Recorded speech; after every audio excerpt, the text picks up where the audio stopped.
ایک شخص کا بازو کٹا ہوا تھا. وہ سڑک کے کنارے بیٹھ کے دھاڑے مار مار کے رو رو کے کہہ رہا تھا، لوگو مجھے دیکھو اور عبرت حاصل کرو. میں دنیا کا وہ بدبخت انسان ہوں جو اللہ تعالیٰ کے غضب کا نشانہ بنا ہوا ہوں. اللہ تعالیٰ مجھ پر ناراض ہے، اللہ تعالیٰ مجھ پر خفا ہے. خدا را لوگو مجھ سے عبرت حاصل کرو اور جو میں نے کیا وہ تم نہ کرنا، کبھی بھول کر کے بھی نہ کرنا.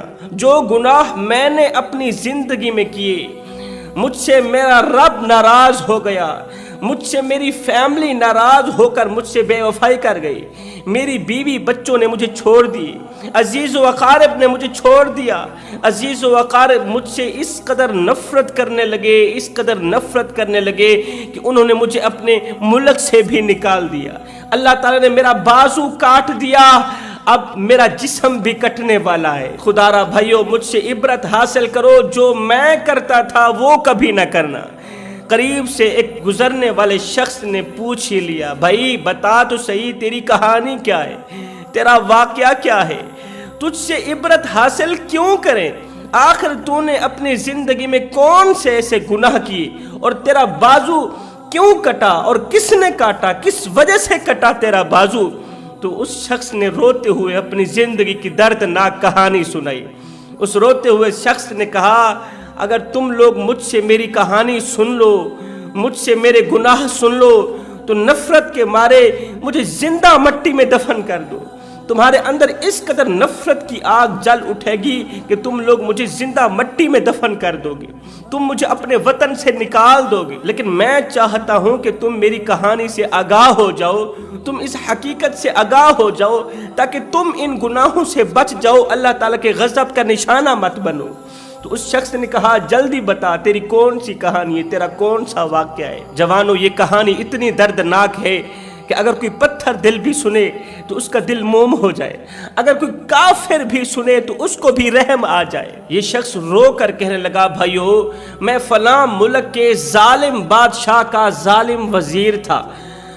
وہ ظالم بادشاہ بڑا ہی سرکش تھا، وہ مظلوموں پر ظلم کرتا تھا، غریبوں پر ظلم کرتا تھا، بے رحم تھا، اس کو کسی پر ترس نہیں آتا تھا، اور میں ظلم کرنے میں اس کا بھرپور ساتھ دیا کرتا تھا. میں بھی جب کسی پر ظلم کرتا تھا تو بادشاہ مجھ پر اس قدر خوش ہوتا تھا کہ بادشاہ مجھے بڑے ہی انعام و اکرام سے نوازتا تھا. انعام و اکرام وصول کرنے کے بعد میں بڑا ہی خوش ہوتا تھا اور خود پر فخر محسوس کرتا تھا کہ میں بادشاہ کا خاص وزیر ہوں، میں بادشاہ کا پسندیدہ وزیر ہوں. لیکن میں نالائق یہ بھول گیا کہ اللہ تعالیٰ تمام بادشاہوں سے بڑھ کر طاقتور ہے. میں پیسوں کی لالچ میں آ کر بڑے شوق سے لوگوں پر ظلم کرتا تھا، مگر یہ بھول گیا کہ لوگوں کا جو خدا ہے وہ بہت بڑا طاقتور ہے. میں ان انعام و اکرام کی لالچ میں آ کر اپنے رب کو بھول گیا، رب کی طاقت کو بھول گیا، اللہ کے عذاب کو بھول گیا، اللہ کی ناراضگی کو بھول گیا، اللہ کے غضب کو بھول گیا. ایک دن کا واقعہ ہے کہ شاہی محل کی تعمیرات کا کام شروع ہو رہا تھا تو بادشاہ کی طرف سے حکم آیا، بادشاہ کی طرف سے آرڈر آیا. بادشاہ نے کہا، وزیر شاہی تعمیرات کا کام شروع ہو گیا ہے، میں چاہتا ہوں کہ کوئی بھی مزدور شاہی محل میں کام نہ کرے. میرے ملک کے اندر جتنے بھی حاملہ عورتیں ہیں نا، جتنی بھی حاملہ عورتیں ہیں نا، جن کے پیٹ کے اندر بچے جنم لے رہے ہیں، جتنی بھی حاملہ عورتیں ہیں، ان تمام حاملہ عورتوں کو اکٹھا کیا جائے، انہی کے سر پر گارا اور مٹی اٹھایا جائے. حاملہ عورتوں کے سروں سے گارا مٹی اٹھا کر مستریوں کو دیا جائے تاکہ شاہی محل کی تعمیرات کا کام جاری ہو سکے، شاہی محل اپنی منزل کو پہنچ سکے. میں نے پورے ملک سے حاملہ عورتوں کی تلاش جاری کر دی، حاملہ عورتوں کی تلاش میں نکلا. اللہ اکبر. میں نادان یہ نہ سمجھ سکا کہ جو حاملہ عورت ہوتی ہے وہ تو بیچاری پہلے سے ہی دکھوں میں مبتلا ہوتی ہے، تکلیفوں میں مبتلا ہوتی ہے، دردوں میں مبتلا ہوتی ہے، پھر موت کی سی اذیت پا کر وہ بچے کو جنم لیتی ہے. میں نہ جان سکا کہ حاملہ عورتیں تو پہلے ہی مصیبتوں میں مبتلا ہوں گی، لیکن بادشاہ کے حکم کو سن آنکھوں پر رکھتے ہوئے کیونکہ ظالم بادشاہ نے پھر مجھے انعام و اکرام سے بھی تو نوازنا تھا نا۔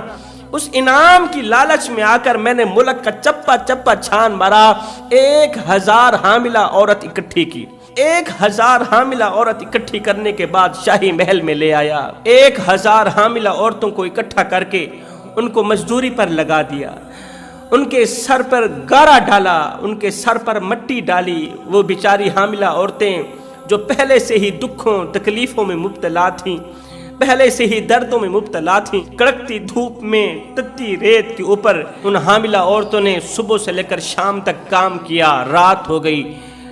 دوسرے دن کا جب سورج طلوع ہوا، کڑکتی دھوپ تھی، تتی ریت تھی، یہ حاملہ عورتیں بیچاری مرتی کیا نہ کرتی ظالم بادشاہ کے اور میرے ظلم سے ڈر کر، خوف کی ماری اپنے سروں پر بوجھ لاد کر، اپنے سروں پر مٹی لاد کر، گارا لاد کر مستریوں کو دیتی۔ کڑکتی دھوپ تھی، اتنے میں ایک عورت کے بچہ جننے کا وقت قریب آیا، بالکل ہی قریب آ گیا۔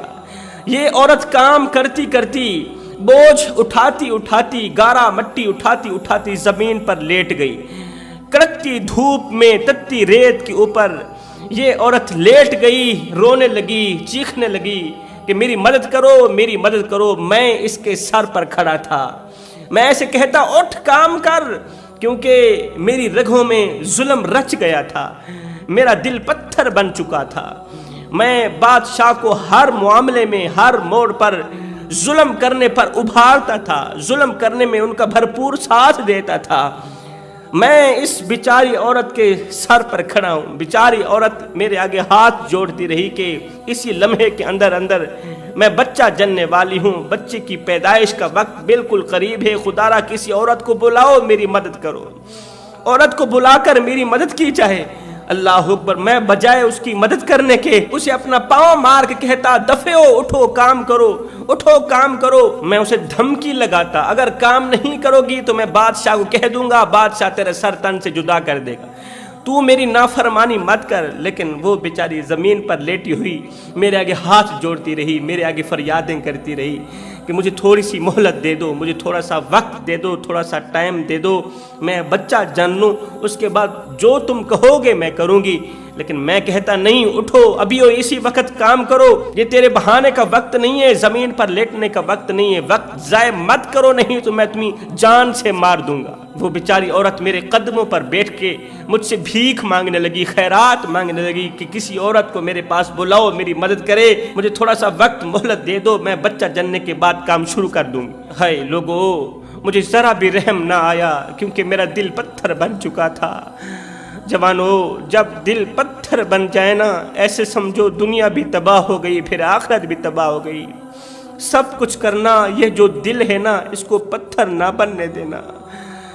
پتھر دلوں کو اللہ تعالیٰ ناپسند کرتا ہے، پتھر دل کبھی بھی جنت میں نہیں جائیں گے۔ رسول کریم صلی اللہ علیہ وسلم نے فرمایا صحابہ، خدا نہ کرے اگر تمہارے دل پتھر بن جائیں تو ان پتھر دلوں کو نرم کرنے کا ایک ہی نسخہ ہے، کسی حکیم کے پاس نہ جانا، کسی طبیب کے پاس نہ جانا، بس میرے اس نسخے پر عمل کرنا، اس کا دامن مضبوطی سے پکڑنا، انشاءاللہ تمہارا پتھر دل نرم ہو جائے گا۔ جب دل پتھر بن جائیں تو ان پتھر دلوں کو نرم کرنے کا ایک ہی نسخہ ہے، وہ ہے مسکینوں کو کھانا کھلانا، وہ ہے یتیموں کے سروں پر شفقت بھرا ہاتھ رکھنا، وہ نسخہ ہے غریبوں کی مدد کرنا۔ تم غریبوں کی مدد کرتے جاؤ گے، اللہ تعالیٰ تمہارے پتھر دلوں کو نرم کرتا جائے گا۔ جوانوں، میں تو اپنے ہر ایک بیان میں یہ ایک جملہ ضرور کہتا ہوں کہ مظلوم بن کر مرنا، ظالم بن کر نہ مرنا۔ مرنا تو ہے ہی، مظلوم بن کر مرنا ہے، مگر ظالم بن کر نہیں مرنا۔ نرم دل لے کر مرنا، پتھر دل لے کر مت مرنا۔ اگر مرو گے تو یاد رکھنا قیامت کے دن حجاج بن یوسف کے ساتھ اٹھائے جاؤ گے، اگر ظالم بن کر مرو گے تو قیامت کے دن یزید کے ساتھ اٹھائے جاؤ گے، اور اگر مظلوم بن کر مرو گے تو قیامت کے دن مولا حسین کے ساتھ اٹھائے جاؤ گے، شہداء کے ساتھ اٹھائے جاؤ گے۔ اب یہ آپ لوگوں کی مرضی ہے کہ آپ قیامت کے دن حجاج بن یوسف کے ساتھ اٹھنا چاہتے ہیں یزید کے ساتھ اٹھنا چاہتے ہیں یا مولا حسین کے ساتھ اٹھنا چاہتے ہیں۔ وہ میرے آگے معافی کی بھیک مانگتی رہی، مہلت کی خیرات مانگتی رہی، تھوڑے سے وقت کی خیرات مانگتی رہی، ہیلپ مانگتی رہی، مدد مانگتی رہی، لیکن میرا غصہ بڑھتا گیا کہ تم میری نافرمانی کیوں کر رہی ہے، میری نافرمانی کیوں کر رہی ہے۔ ہائے، جب میں اور زیادہ غصے میں آگ بگولا ہوا، جب اس نے میری فرما برداری نہ کی، نافرمانی پہ نافرمانی کرتی چلی جا رہی تھی، میں کہتا تھا کہ اٹھ کر کام کرو، وہ کہتی مجھے تھوڑا سا وقت دے دو، تھوڑی سی مہلت دے دو، میں بچہ جن لوں، اس کے بعد میں کام شروع کر دوں گی۔ میں غصے میں آگ بگولا ہو گیا، اتنے میں میں نے پتھر اٹھایا، غصے نے میری آنکھوں پر پٹی باندھ دی، میری آنکھیں بند کر دیں، میں نے پتھر اٹھایا، ایک زوردار پتھر اس کے سر پر مارا۔ میرے پتھر مارنے کی ہی دیر تھی کہ اس عورت نے آسمان کی طرف دیکھا، نہ جانے اس نے کیا کہا، نہ جانے اس نے اللہ سے کون سا شکوہ پیش کیا، کون سی شکایت پیش کی۔ اللہ اکبر، ادھر سے میرا ظلم کرنا ہی تھا، ادھر سے جیسے ہی بادشاہ کو پتہ چلا کہ میرے ظالم وزیر نے ایک بار پھر سے ظلم کر دکھایا ہے، تو اس نے مجھے اپنے پاس بلایا، مجھے اور زیادہ انعام دیا، اور ساتھ میں کہا جاؤ نا اسی خوشی میں دریا سے کوئی موٹی تازی مچھلی پکڑ کر آؤ، شام کو ہم مچھلی کباب بنا کر کھائیں گے، مچھلی پکا کر کھائیں گے، جاؤ نا دریا سے مچھلی نکال کر آؤ۔ میں بادشاہ کا حکم سر آنکھوں پر رکھتے ہوئے گھوڑے کے اوپر سوار ہوا، سمندر کی طرف چل پڑا، دریا کی طرف چل پڑا مچھلی پکڑنے کے لیے۔ پیچھے اس عورت نے آسمان کی طرف دیکھا ہوگا، شاید ہی اس نے کہا ہوگا او میرے مالک، ان ظالموں نے تو میری ذات مٹا دی، ان ظالموں نے میرے بچوں کو قتل کر دیا، انہوں نے مجھے مار دیا۔ اے عرش پہ بیٹھ کے چھوٹی چھوٹی نظروں سے دیکھنے والے، اے تن بھی دیکھنے والے اور من بھی دیکھنے والے، اے باہر کی دنیا دیکھنے والے اور اندر کی دنیا بھی دیکھنے والے رب، مجھ پر کرم فرما، میری دعا قبول فرما۔ میں نے سنا ہے کہ تو مظلوموں کی دعا قبول فرماتا ہے، اور مظلوموں کی بد دعا تو ہواؤں کو پھاڑتی ہوئی، فضاؤں کو پھاڑتی ہوئی عرش کا دروازہ جا کھٹکھٹاتی ہے اور اپنی بات منوا کر ہی دم لیتی ہے۔ اور میرے کریم رب، آج میری دعا بھی قبول کر لے، جس طرح انہوں نے میری ذات مٹائی اسی طرح تو ان کو مٹا، جس طرح انہوں نے میرا بچہ ختم کیا، میرا بچہ مارا، اسی طرح تو بادشاہ کی ساری نسل مٹا دے، سارا خاندان ختم کر دے۔ اللہ، اگر تو میری دعا قبول نہیں کرے گا، اگر قیامت کے دن یہ ظالم بادشاہ ظلم کرتا ہوا جنت میں چلا گیا تو میں مظلوم عورت جنت میں نہیں جاؤں گی۔ اللہ، تو میری دعا قبول فرمانا۔ او رات کو دن میں بدلنے والے رب، جو خدا رات کو درختوں کی ٹہنیوں پر بیٹھے پرندوں کو نیند میں گرنے نہیں دیتا، وہ خدا اس مظلومہ کو بے یار و مددگار کیسے چھوڑ سکتا ہے؟ اللہ تعالیٰ نے فوراً ہی اس مظلومہ کی دعا کو قبولیت کا شرف عطا کیا۔ اللہ تعالیٰ نے فرشتوں کو کہا، فرشتے کیا کر رہا ہے؟ مولا، فرشتہ تو تیری تسبیح بیان کر رہا ہے۔ اللہ نے فرمایا جا ابھی اور اسی وقت ظالم بادشاہ اور اس کے تمام ظالم وزیر محل کے اندر جمع ہیں، جا کے بادشاہ کے محل کو اپنا ذرا پر مارنا، بادشاہ کو تباہ و برباد کر کے رکھ دے، بادشاہ اور اس کے خوبصورت محل کو مٹی کے ساتھ مٹی کر دے، ملبہ کر دے۔ اللہ کا حکم سنتے ہی فرشتہ آسمان سے زمین پر اترا۔ ابھی اس مظلوم کی دعا پوری نہیں ہوئی تھی، ابھی اس مظلومہ نے اپنی دعا ختم نہیں کی تھی کہ مظلومہ نے اپنی آنکھوں سے بادشاہ کے گھر کو تباہ ہوتے دیکھا، اپنی آنکھوں سے بادشاہ اور اس کے تمام وزیروں کو بھیانک انجام سے مرتے دیکھا۔ اس مظلومہ نے اپنی آنکھوں سے بادشاہ کا ستیہ ناش ہوتے دیکھا۔ فرشتے نے جیسے ہی شاہی محل کو اپنا پر مارا تو بادشاہ اور اس کے تمام وزیر مشیر، بادشاہ کا اقتدار، بادشاہ کا ظلم، بادشاہ کا دبدبہ، بادشاہ کی وحشت، اس کی دہشت، اس کا جاہ و جلال خاک میں مل گیا، اس کا نام و نشان مٹ گیا۔ ایک مظلومہ کی بد دعا نے بادشاہ کا ستیہ ناش کر دیا، ایک مظلومہ کی بد دعا نے بادشاہ کا بیڑا غرق کر دیا۔ جوانو، کہتے ہیں کہ نبی کی دعا اتنی جلدی قبول نہیں ہوتی جتنی جلدی مظلوم کی بد دعا قبول ہوتی۔ اس لیے میں کہتا ہوں مظلوم کی بد دعا سے ڈرا کرو۔ مظلوم کی بد دعا ہواؤں کو پھاڑتی ہوئی، فضاؤں کو پھاڑتی ہوئی، پہلا آسمان چیر کر، دوسرا آسمان چیر کر، ساتوں آسمان چیرتی ہوئی عرش کا دروازہ جا کھٹکھٹاتی ہے اور اپنی بات منوا کر ہی دم لیتی ہے۔ اس ظالم بادشاہ پر اللہ تعالیٰ کا کچھ اس طرح کا عذاب برسا، اس طرح کا عذاب برسا کہ ان حاملہ عورتوں کے علاوہ جتنے وزیر مشیر تھے سب کے سب مٹی تلے دب کے رہ گئے، سب کے سب اللہ کے عذاب میں مبتلا ہو گئے۔ جیسا کرو گے ویسا بھرو گے، اس لیے کہ اللہ کا ترازو صرف انصاف ہی تولتا ہے۔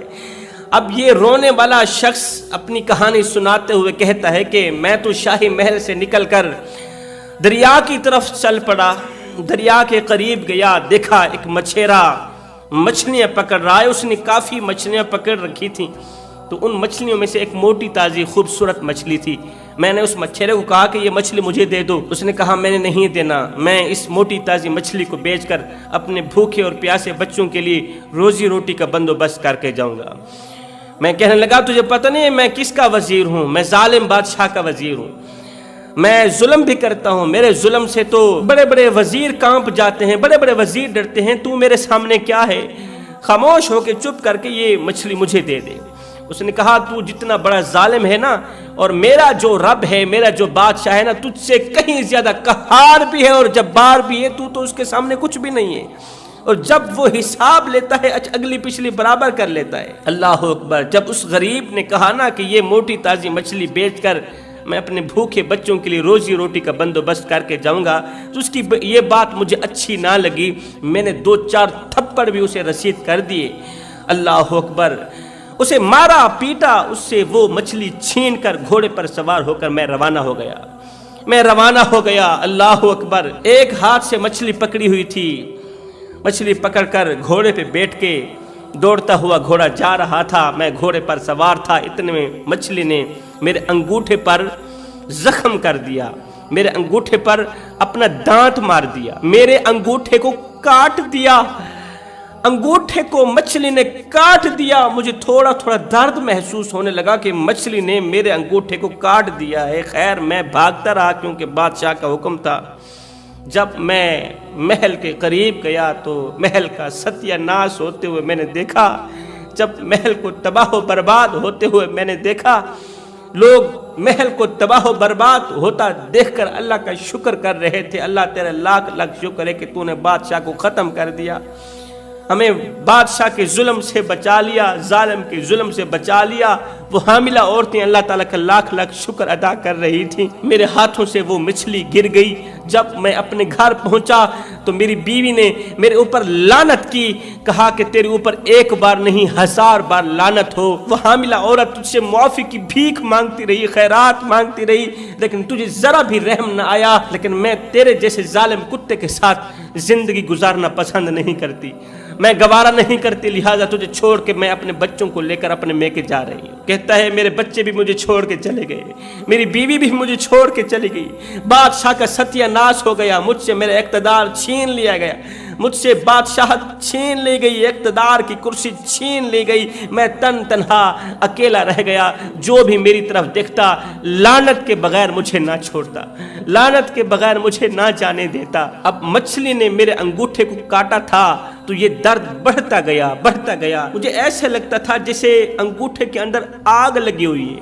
میں دوسرے دن حکیم کے پاس گیا، طبیب کے پاس گیا کہ انگوٹھا ذرا چیک اپ کرو نا کہ آخر کیا وجہ بنی ہے کہ اس کے اندر آگ کیوں جلتی محسوس ہو رہی ہے۔ تو حکیم نے جب میرا معائنہ کیا، چیک کیا، تو اس نے کہا انگوٹھے کے اندر زہر پھیل گیا ہے، انگوٹھے کو کاٹنا پڑے گا، نہیں تو یہ پورے ہاتھ میں زہر پھیل جائے، پھر پورے ہاتھ کو کاٹنا پڑے گا۔ میں نے حکیم کے کہنے پر اپنا انگوٹھا کٹوا دیا۔ 2 دن گزرے ہی نہیں تھے کہ پھر پورے ہاتھ کے اندر جلتی ہوئی آگ محسوس ہونے لگی۔ پھر حکیم کے پاس گیا، حکیم نے کہا وہ زہر پورے ہاتھ میں پھیل گیا، اب ہاتھ کاٹنا پڑے گا۔ پھر چوتھے دن گیا، طبیب نے کہا کہ وہ زہر پورے بازو میں پھیل گیا ہے، اب پورا بازو کاٹنا پڑے گا۔ میں نے انگوٹھا بھی کٹوا دیا، میں نے ہاتھ بھی کٹوا دیا، میں نے بازو بھی کٹوا دیا۔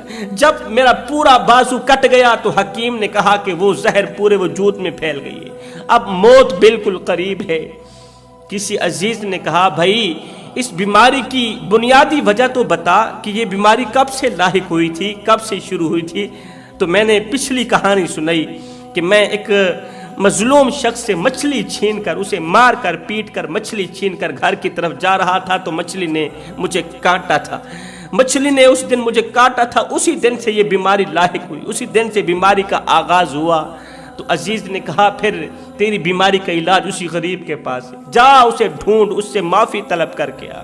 کہتا ہے کہ میں گھر سے نکل پڑا، ڈھونڈتا رہا، تلاش کرتے کرتے اللہ اکبر، شہر کا چپا چپا چھان مرا، گلی گلی چھان مری، اللہ کا کرنا ایسا ہوا کہ وہ غریب شخص مجھے مل ہی گیا۔ میں اس کے قدموں پر جا گرا، میرے آقا مجھے معاف کر دو، اگر تو معاف نہیں کرے گا میں مر جاؤں گا، مٹ جاؤں گا، مجھے معاف کر دو، تجھ سے میں نے مچھلی چھینی تھی، تجھے مارا تھا، پیٹا تھا، تیرے اوپر ظلم کرنے کے بعد تجھ سے تیرے بچوں کی روزی روٹی چھین لی، اسی دن سے مجھ پر ایک بیماری لاحق ہوئی، دیکھو میری انگل کٹ گئی، میرا ہاتھ کٹ گیا، پھر میرا بازو کٹ گیا، اب تو وہ زہر پورے وجود میں پھیل چکی ہے، اگر تو معاف نہیں کرے گا میری اس بیماری کا علاج صرف تیرے پاس ہے، کسی حکیم طبیب کے پاس نہیں ہے، اگر تو مجھے معاف نہیں کرے گا تو میرا اللہ مجھے معاف نہیں کرے گا۔ میری درد بھری فریاد سن کر اس غریب شخص نے آسمان کی طرف دیکھا، پھر میرے منہ کی طرف دیکھا، آسمان کی طرف دیکھتا ہے، آسمان دیکھتا ہے، پھر میرا چہرہ دیکھتا ہے، مجھے تک کے کہنے لگا، غور کر کے کہنے لگا، او ظالم انسان جا، میں نے تو تجھے معاف کر دیا، جو تو نے میرے ساتھ کیا ہے میں نے تو تجھے معاف کر دیا، مگر سن جو تو نے میری حاملہ بیوی کے ساتھ کیا، وہ حاملہ بیوی مر گئی ہے، وہ جانے تو جان، وہ معاف کرنے والے تجھے مر گئی ہے، وہ حاملہ عورت جو تجھ سے تھوڑے وقت کی بھیک مانگتی رہی، خیرات مانگتی رہی، مہلت مانگتی رہی، تو غصے میں آگ بگولا ہو کر بجائے اس کی مدد کرنے کے، میرا بچہ جن رہی تھی، بجائے اس کی مدد کرنے کے تو نے پتھر اٹھایا اس کے سر پر دے مارا، اسی کی بد دعاؤں کا دیا جلا، اللہ تعالیٰ نے تیری نسل مٹا دی، تو نے میرا ایک بیٹا مارا، ایک بیوی ماری، اللہ تعالیٰ نے تیری نسل مٹا دی، اور ظالم سن میری بیوی کی بد دعا نے تیرے بادشاہ کا شاہی محل مٹی میں دفن کر کے رکھ دیا، تیرے بادشاہ پر اللہ تعالیٰ کی اس طرح کا عذاب پڑا، اس طرح کا غضب پڑا کہ اللہ نے جیتے جی اسے مٹی میں ڈال کر دفن کر دیا۔ نادان میں نے تو تجھے معاف کر دیا، جا، تو نے میری بیوی پر جو ظلم کیا تھا نا وہ معاف کرنے والی مر گئی ہے، قیامت کے دن میری بیوی جانے، تو جان اور تمہارا رب جانے۔ کہتا ہے میں وہاں سے روتا ہوا اٹھا، ہائے میں کیا کر بیٹھا، ہائے میں کیا کر بیٹھا جوانوں، اللہ تعالیٰ چاہے تو قیامت کے دن حقوق اللہ تو معاف کر دے، حقوق العباد معاف نہیں کرے گا اس وقت تک جب تک وہ بندہ خود معاف نہیں کرے گا۔ کسی پر ظلم کرو گے، ساری زندگی نمازیں پڑھتے رہو، قرآن پڑھتے رہو، ساری زندگی سجدوں پہ سجدے کرتے رہو، قربانیاں کرو، حج کرو، زکوٰۃ دو، خیرات کرو، قیامت کے دن اللہ تعالیٰ تمہاری یہ تمام عبادات تمہارے منہ پہ مار کے رکھ دے گا، اللہ تعالیٰ کہے گا یہ بتا تو نے حقوق اللہ تو پورے کیے، حقوق العباد پر بھی توجہ دی تھی یا نہیں دی تھی؟ اللہ اکبر۔ مظلوموں کی بد دعا سے ڈرو میرے بھائیو، اگر کسی کی مدد نہیں کر سکتے تو نہ کیا کرو، اللہ اکبر۔ کسی کی غربت پر ہنسا بھی مت کرو، کسی کو ایک پل کی خوشی نہیں دے سکتے تو نہ دو، کوئی بات نہیں، کسی کو ساری زندگی کے لیے دکھوں میں بھی مت ڈالو، کسی کو نفع نہیں دے سکتے تو نہ دینا، کوئی بات نہیں، کسی کو نقصان بھی نہ دو، کسی کو ہنسا نہیں سکتے، کسی کو مسکرا نہیں سکتے تو کسی کو رلاؤ تو نہیں نا، کسی کو دکھ دے کر، درد دے کر، کسی کو پریشانیاں دے کر، کسی کی زندگی اجیرن بنا کے تجھے کیا لگتا ہے کہ تو ساری زندگی ایسے ہی مسکراتا رہے گا؟ نہ بندے، نہ، بس وقت کے الٹنے کی دیر ہے، تیری باری بھی دور نہیں ہے، اس لیے کہ زندگی کے کسی نہ کسی موڑ پہ اپنا کیا آخر بھگت